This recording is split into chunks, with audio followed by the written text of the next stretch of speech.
দেখো কত বড় একটা পিস। এটা কিভাবে রান্না করবে এই রেসিপিটা গোটায় দেখবে। আমি কিন্তু জাকিয়া সুলতানাকে খেতে দিব না, ও দেখলেও আমি ওকে খেতে দিব না। দেখো ভিডিওটি ভালো লাগলে লাইক করবে, চ্যানেলে নতুন হলে চ্যানেলটাকে সাবস্ক্রাইব করে নিবে। এই যে বিড়াল খাওয়ার জন্য দৌড়াদৌড়ি করছে। আচ্ছা এই যে দেখো জুসটা ভিতরে প্রবেশ করে দিল। দেখো চ্যানেলে নতুন হলে চ্যানেলটাকে সাবস্ক্রাইব করে নিবে। এই যে রসুন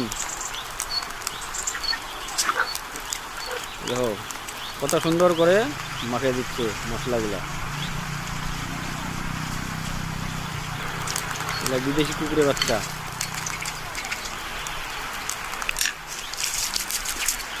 দেখো জুসটা ভিতরে যাচ্ছে আস্তে আস্তে করে, তাহলে সেদ্ধ হলে খুব সুস্বাদু হবে। ধন্যবাদ।